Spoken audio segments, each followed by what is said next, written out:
Good. So, let me, again, I did it last time, let's explain the difference between contingency variable and contingency plan. Contingency variable is a variable which affects something, okay? In this particular case, contingency variable affects the span of control. All right. Now, a contingency plan is a plan if something unexpected happens. Example, contingency plan in case of war. What is it you're going to do? Or a contingency plan in case of political, this guy, separate, no, get the thing far away, yeah. Or political revolution. What happens, or what would you plan to do if there is a revolution? What is it, 10 years ago, there was here in Phuket a big tsunami, right? Which destroyed a lot of things. So, if you're a restaurant, or a hotel owner, or university, what is your plan in case of a tsunami? Now, in Japan, when you had a nuclear explosion in Fukushima, you need what's called a contingency plan. So, contingency plan is a plan if something relatively unlikely may possibly happen. Example, another example.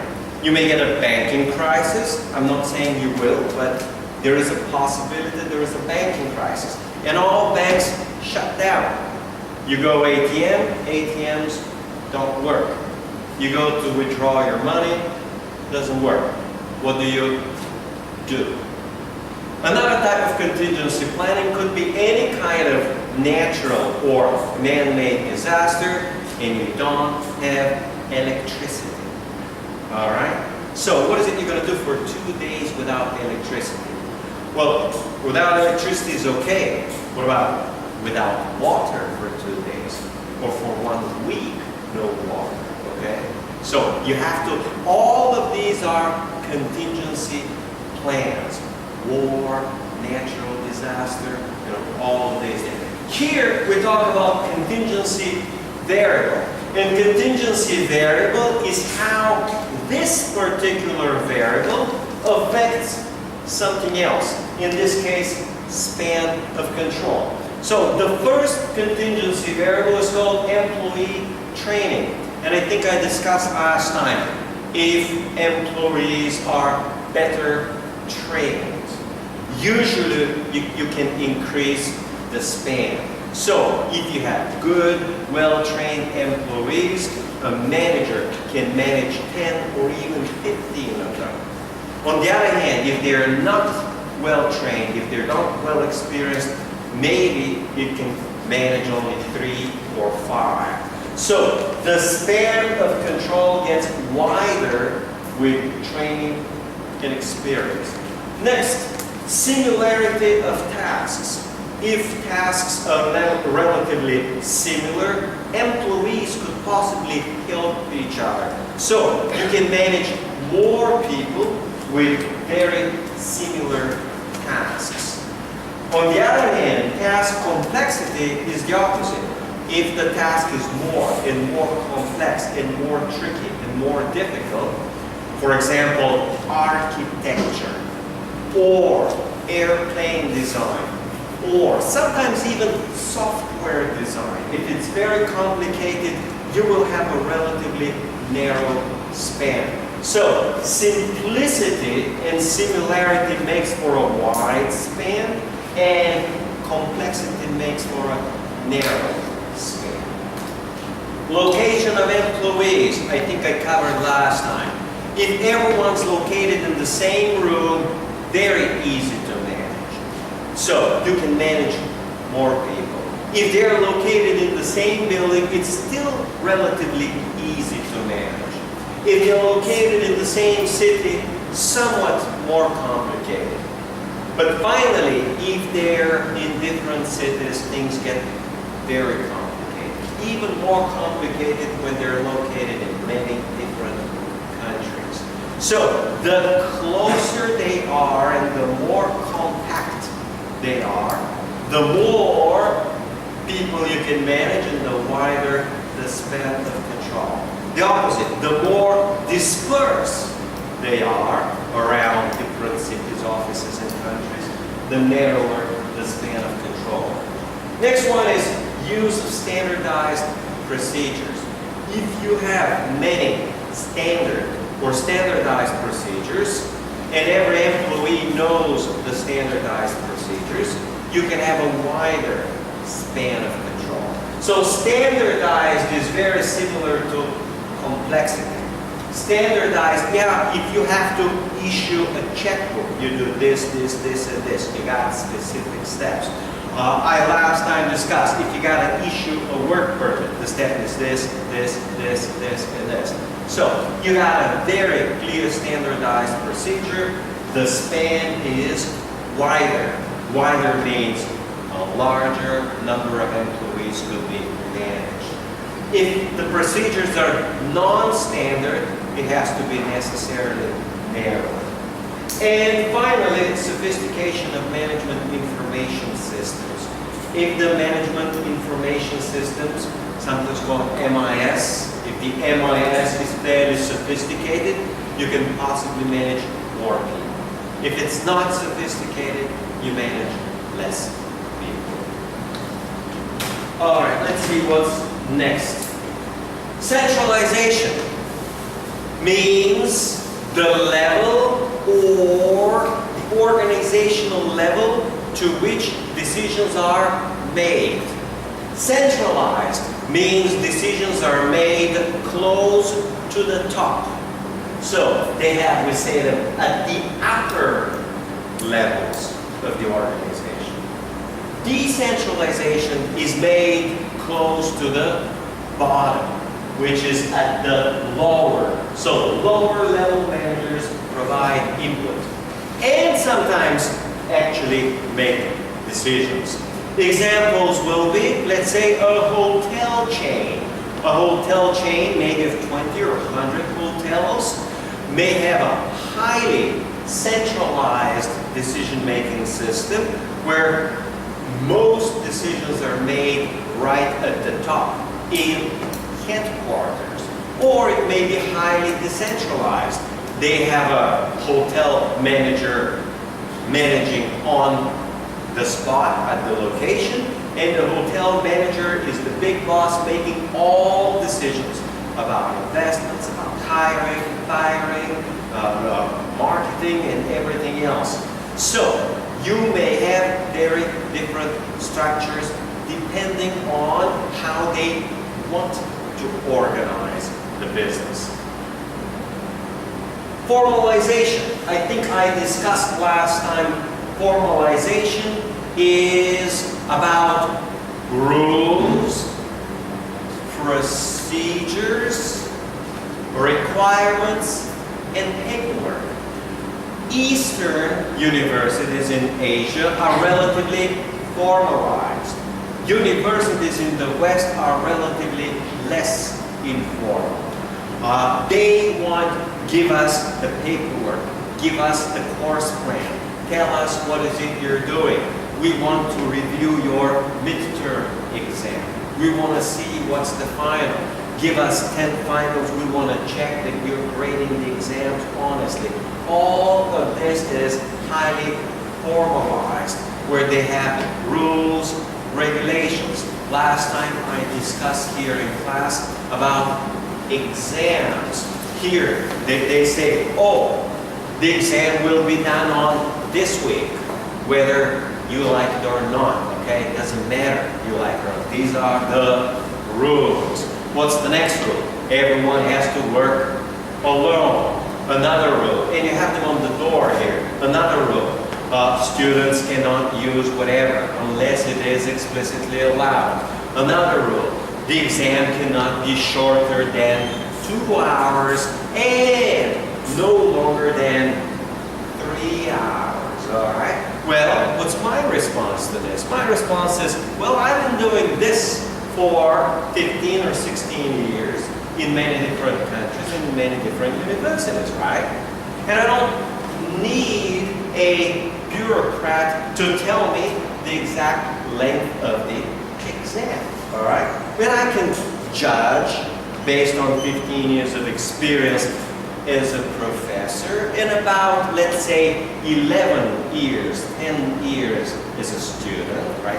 4 years of a bachelor's degree, 1 master's degree, a second master's degree, 4 years of a doctorate degree. So I've done 10 years as a student and about 15, 16 years of teaching. So for 25 years, being on the one or the other side, I got an idea, and a very good idea about length of a midterm, all right? I don't need a bureaucrat to tell me it's got to be 2 hours or 3 hours. Also, I don't need the bureaucrat to take a look and say, well, your exam is not good enough. You got to change this, you got to change that, okay? So this is part of formalization, where there is a rule, and the rule says it has to be in between 2 and 3 hours. An hour and a half is not good enough, okay?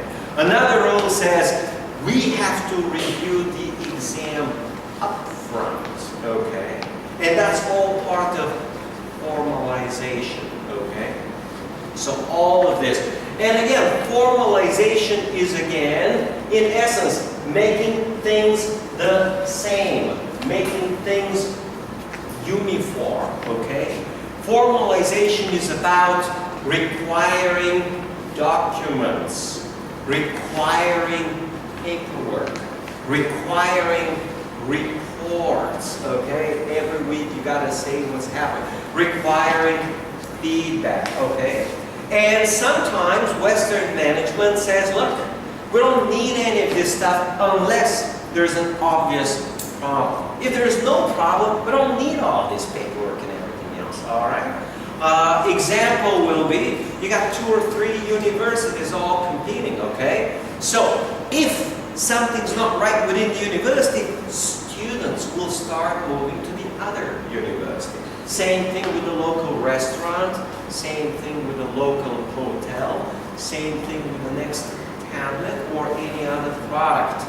If customers begin to move away and you get to lose customers, then you can say, oh, something's fundamentally wrong, we need to make fundamental major changes, okay?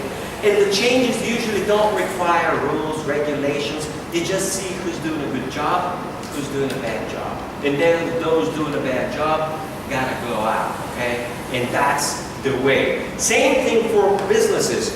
One hotel is doing a good job, the other hotel is doing a bad job. The one doing a good job makes the profit and grows. The other one doing a bad job goes bankrupt, okay? And disappears. So formalization is a little bit tricky. Now, let's see what we have here. And I think I already did this last time, right? All right, let's repeat this again.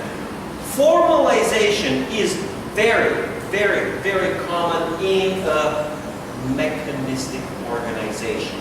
Organization which has very rigid hierarchical relationships. So, you know who's the boss, you know who's between, you know who reports to whom. So, this is very rigid. You have lots of formalizations. These mechanistic businesses require a lot of paperwork, a lot of rules. The best example I think I gave the last time was government. Another very good example is the military. Everything in the military is mechanistic. You have very strict hierarchical relationship. You also have fixed duties. You do this, you do this, you do this, you do this. Mechanistic is the nature of bureaucracy. Anything related to bureaucracy, to administration. You know it's mechanistic when you generate a lot of paperwork. And paperwork is part of the formality. You know it's mechanistic when it has a lot of rules, okay? Like, they post a long list of rules about the midterm, okay? As if the rules are going to change anything, right? Well, rules usually don't change an organization. It's built in the culture. You can put in 100 other rules and they're not going to change much unless the culture changes. And sometimes, actually most often, in order to change the culture, you gotta get rid of the bad workers, bad employees, or if it's university, bad students, the bad professors. You gotta get rid of the bad stuff, okay? And leave only the good ones going. Otherwise, you can have hundreds of rules and thousands of rules, and it's not going to change much. People will just work around the rules, or they'll just ignore the rules, or they'll pretend that they follow the rules but wouldn't care anything about the rules. That's very common. I was actually working in the Arab world, and in the Arab world everything is highly mechanistic, highly formalized. The big hierarchy, the fixed rules, the mega rules, and people just ignore the rules. They don't care about the rules. Okay, you have a rule about this, this, and this. Doesn't matter. For example, a rule for professors is you have to have as many office hours as you have, let's say, classes. So I got 9 credit hours, you got 9 hours of office hours.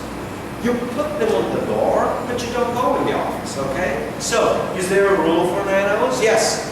Is it satisfied? Yeah. I have 9 hours of office hours, but you just don't go there, or you don't care to go there, okay? So, a lot of times, the rules exist on paper. That's the key word. On paper, they're perfectly satisfied, but in the real world, people just ignore it, okay? They just say, yeah, this doesn't matter. Anyway, and again, yeah, very high centralized decision authority and very formalized communication. Very formalized communication means the following. When I was in the Middle East, every 2 or 3 days I get a nice little memo telling us, we would like to remind you that the midterm exams on this and this date, you have to do this, this, and this, and this. Then after 3 days they send another message. We would like to remind you that on this particular date is a holiday and that you don't have to do this, this, and this, and all the other stuff. Then becomes the next memo. We would like to remind you that the students cannot be more than 10 minutes late in class. If they're 10 minutes late in class, you should not allow them to the room. And then they may say, we recommend that after 10 minutes, the lecturers lock the door. And they just keep sending all of these reminders about rules and regulations, what you're supposed to do, as if this will change anything. And of course, it doesn't change anything, but you keep the bigger boss happy, okay? It's about keeping the boss happy. And they have a very, very tall structure. The organic is the exact opposite.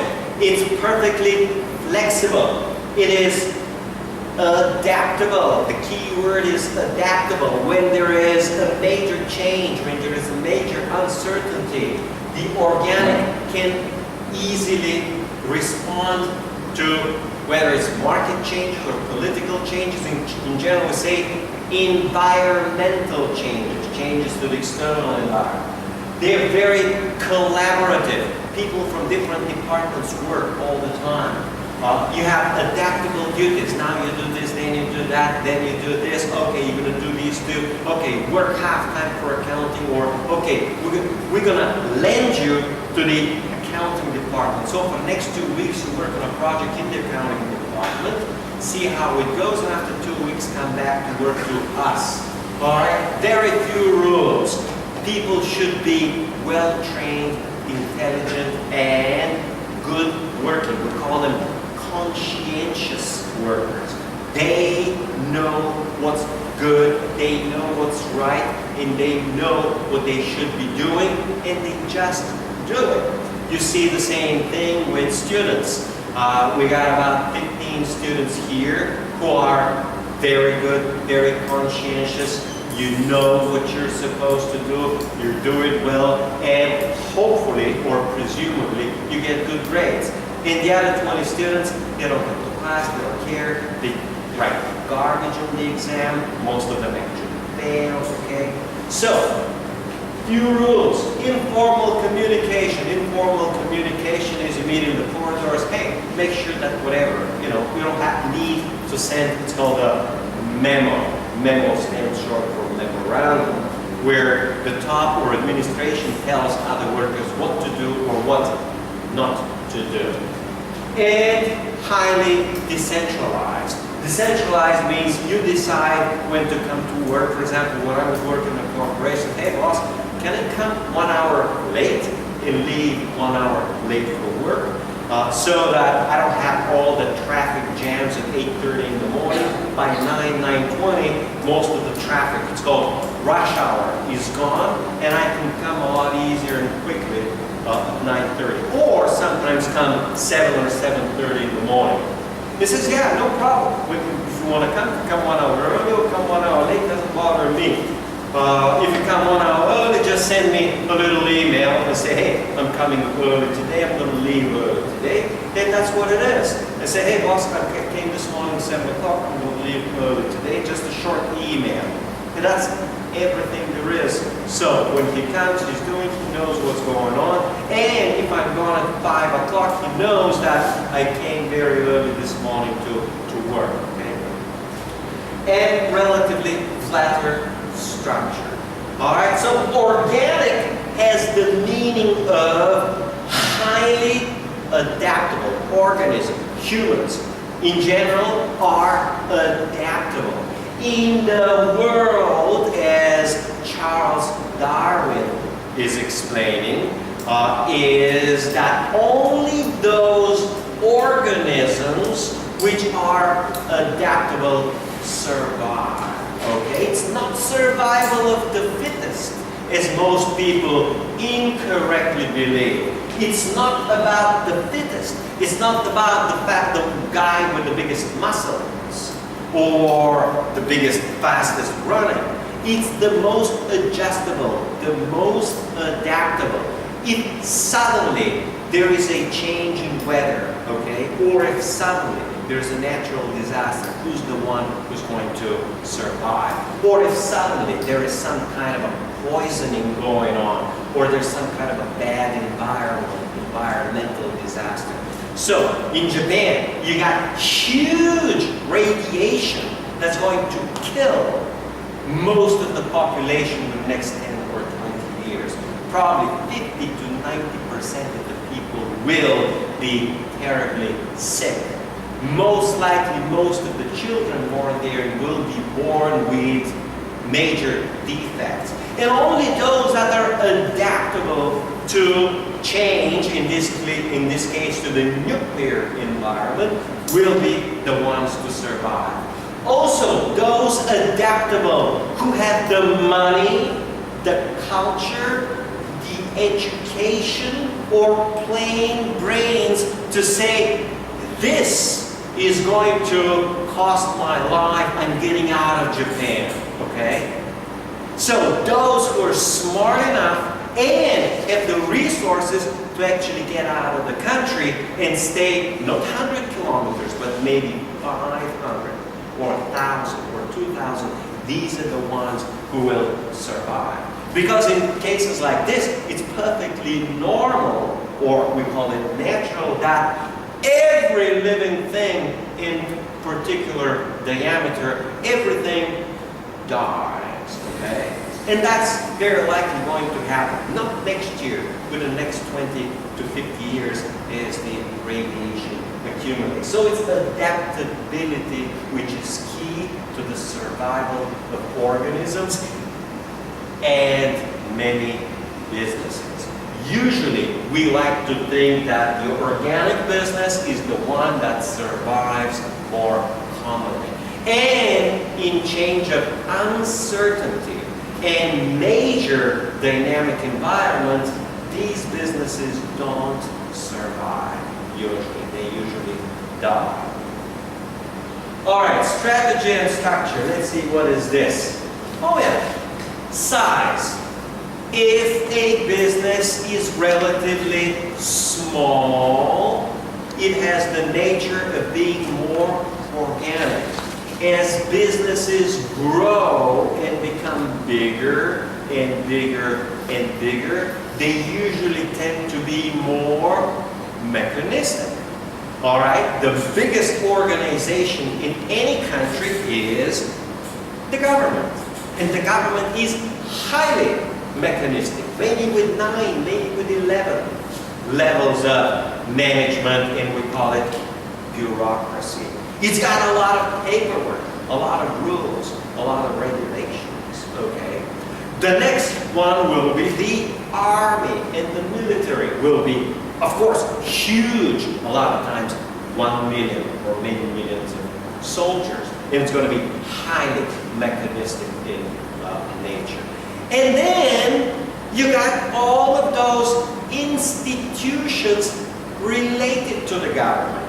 Example will be in most countries, including Thailand, including my home country, Bulgaria, United States, and the UK, and practically any country in the world. Education is usually run by the government. Is usually governmental. And if it's run by the government says, we're going to have 11 grades. And they're going to say, students are going to be studying for 6 hours a day. And they're going to have so many courses. And in first grade, you're going to study this. And in the fourth grade, you're going to study this. And in the seventh grade, you're going to study this or that, okay? When I was a student, they said, in third grade, you study Russian language. In seventh grade, you study a second foreign language, Western language, okay? So, you have a school system, and as the government gets to regulate the industry or the business, suddenly it gets extremely formalized. It's got hundreds or thousands of rules, thousands of regulations, and I think the previous picture, and the education system turns into extraordinarily mechanistic in nature. Universities, let me see, universities on the other hand began to be relatively free. You got one university here, then you got a 2-year college there. They're all private, they're non-regulated, and universities by nature became relatively organic. And they've been organic for almost 1,000 years. First university was established in Italy in the, what I think, 1200s, okay, University of Cambridge in 1400s, and Oxford University, and those private universities in the United States were in the 16 and 1700s. So for many centuries, they were highly organic.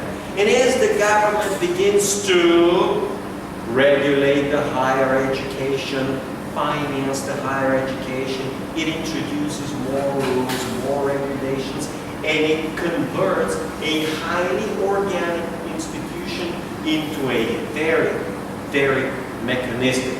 And this happens with practically anything related to government and anything which grows in size. You can have a little hotel of 2 people, okay?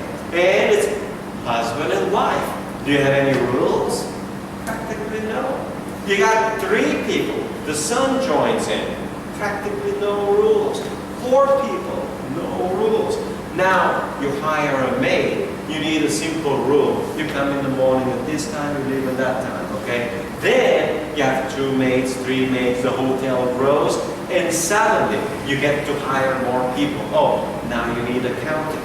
Now you need human resources. Now you need this. Now you need advertising. And suddenly, the organization, as it grows, becomes more and more formalized and more mechanistic in nature. So, as it grows, it tends to have, and I explained just now, more specialization. You're going to get an accountant. You're going to get a maid if it's a restaurant. You're going to get someone just cleaning and doing the dishes, okay? Just washing the dishes. You're also going to get, after a while, you get a mid-sized hotel, and suddenly you're going to have a few departments, okay?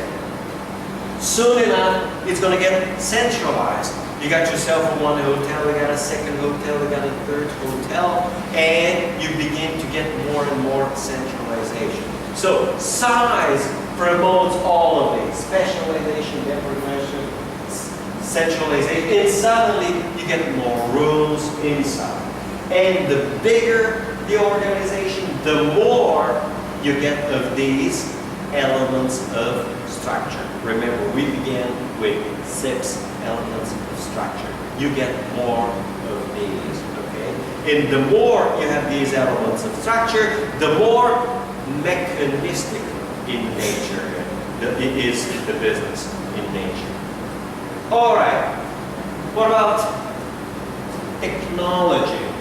And you have certain structural characteristics. This is a special table.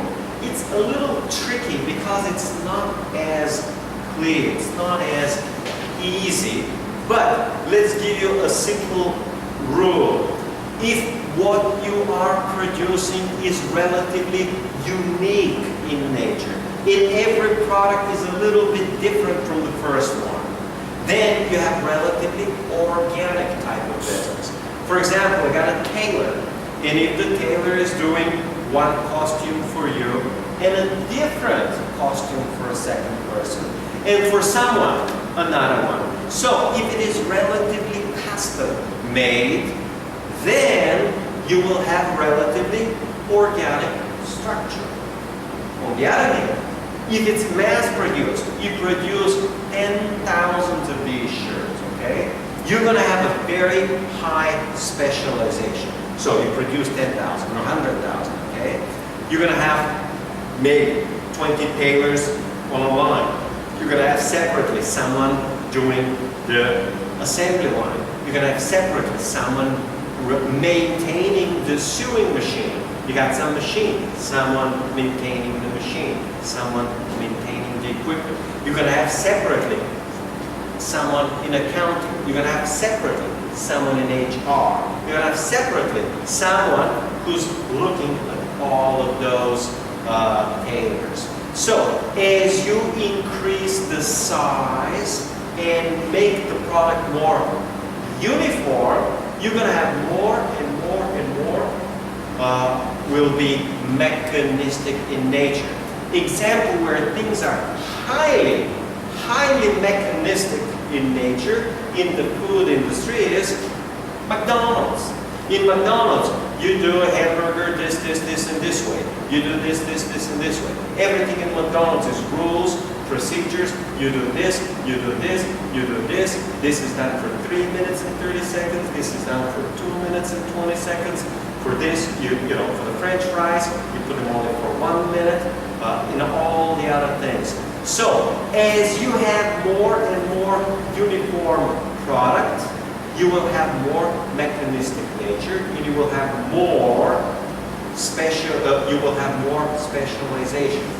On the other hand, you will have, if you have tailors, you may have everything's highly individual, and one tailor doing one thing, a second tailor doing a completely different suit, a third tailor doing a third one, and things would be very, very different.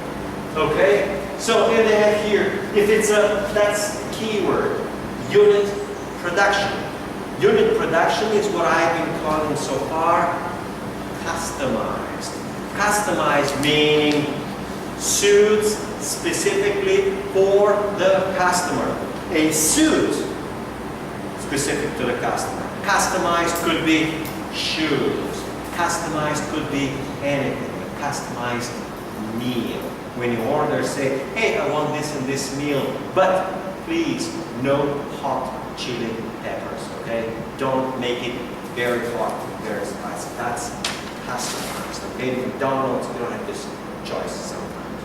All right, so if it's unit production, you have low vertical differentiation, you have low horizontal, very low formalization, and everything, which I explained, the key word is organic. So if it's unit production, it's organic. It has to be organic to be good. If it's mass production, which I gave an example of 10,000 or 100,000 shirts like this one, it has to be mechanistic in nature, all right, for mass production. And here's another one. If it's a process production is a production which follows a particular process, which is more about the process. So it's not exactly about the uniform product, but you gotta follow a particular process. Example where you follow a very specific and very particular process is making wine. Okay? In wine making, you have a very specific process that you have to follow. Sometimes process is associated with architecture. You are designing a stadium. You're designing a particular building. You're designing whatever that might be. So, if you have a process, you have high level, all this kind of stuff, the key word is organic. You need to understand organic and mechanistic. And everything else follows from, oh yeah, it's organic, and everything with organic or mechanistic. Wow, see what we got? One person sleeping, another person sleeping, yeah. You're also sleeping. It's been last night, too much Facebook or YouTube? All right, so I'll give you 5 minutes of break. Let's move on. The environment and structure, okay? So, mechanistic organizations are very appropriate when the environment is static, when the environment is not changing, when the overall conditions are pretty much the same. Example will be a university. Universities just don't arise in all these kind of things. So university can afford to be relatively mechanistic. When you have, here's the key word, mass production from the previous section. When you're having 50 or 60 students in class, okay, you can afford to have a highly mechanistic organization, okay? If it's a small, tiny little university of, let's say only, I don't know, 300, 400, 500 students. The one I was teaching in Macau, University of St. Joseph, was a very small university. Small doesn't mean bad, and big doesn't mean good, okay? It was very small. Things were very informal. You got 2 or 3 people doing this, 2 or 3 people doing that. The whole accounting department was only 4 or 5 people, which means that's usually the biggest staff department.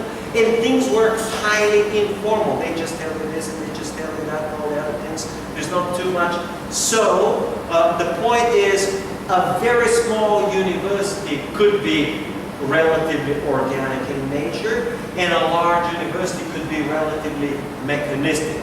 But mechanistic is usually determined by the relative external stability. The environment doesn't change much. The environment is not, we call it dynamic. Okay? So organic organizations, you have to have organic if the environment is highly uncertain, if the environment is dynamic. If you're Apple, you have to have organic structure. If you're Google, you have to have organic structure. If you're a modern company, even though it's huge monster like Sony, which is based on innovation, you'll have to have relatively organic structure. So, which are some of the, we call them dynamic environmental forces. In other words, what makes the external environment dynamic? And number 1 is global competition. Global competition. You'd be surprised, well, you shouldn't be, where is the fiercest competition of cars in the world. Which market is the most brutal market in the world? Well, I'll tell you one of the markets that was relatively safe from competition was the US market. US was the leading car manufacturer in the 30s, 40s, and 50s.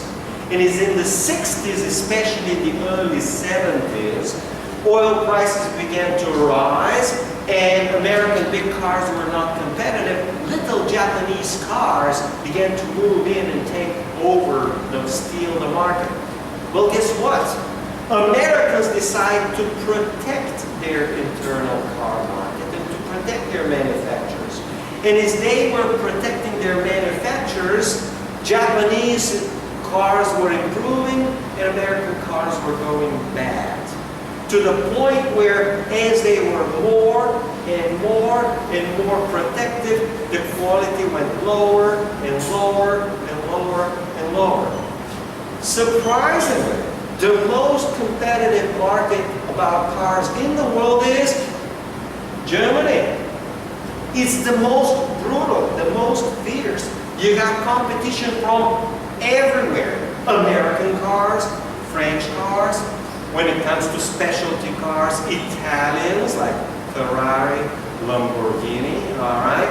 You also got the mass-produced cars from Japan and, of course, Sweden. And somehow, because they're totally unprotected, they're able to keep up with the competition and do better and better and better.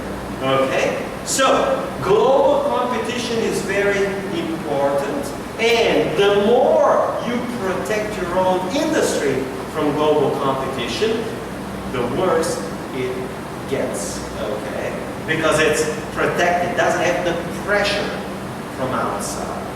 And the opposite, the more you're open to global competition, you either, and here's the key word, adapt and survive, or your industry dies. So, if you have more and more global competition, you must be more organic in nature, which will allow you to survive. Or if you're more mechanistic in nature, you will naturally die. You're not going to survive, okay? Accelerated product innovation, that's exactly what I was talking about. Apple. Apple is in such type of business, tablets and iPhones and all the other things, which is very accelerated product innovation. In other words, we call it in marketing the product cycle. Product cycle is introducing one product and then replaced by another product. So the product cycle is relatively short, and it's relatively short because it has intensive innovation.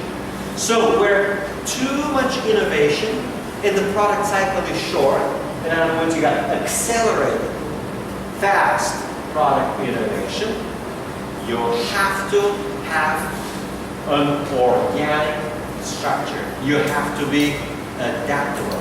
You have to be, the key word is innovative. But innovation requires organic structure. Next one is knowledge management. In the modern business, sometimes knowledge and information is more important to the survival of business. If your business is based on knowledge and information, you have to have organic. You must be organic in nature, okay? If your business is to survive, okay? So the more knowledge you have or need to manage the business, the more you need the organic one. Next one, of course, that's basic one, increased customer demand for higher quality. In other words, when customers demand more quality, the business must be more responsive. In other words, the business has to be able to respond to the demand for quality. And only The organic businesses have the capability to respond. In other words, organic businesses are highly responsive to market demands, and mechanistic businesses are relatively not responsive. Okay, they don't respond well. So, if you have demand for higher quality, somehow the customers can choose and pick and demand better quality. You have to be organic in nature. And the last one is faster delivery. If there is a need for faster delivery. Delivery means faster response time to deliver the product. You have to be more organic. So these are all factors, again, competition, accelerated innovation, knowledge management, customer demand or higher quality demand, and faster deliveries. These make the environment dynamic. And dynamic environment requires organic structure to respond if you're going to survive in these environmental forces. This is good enough for a break. 5 or 10 minutes. Camera.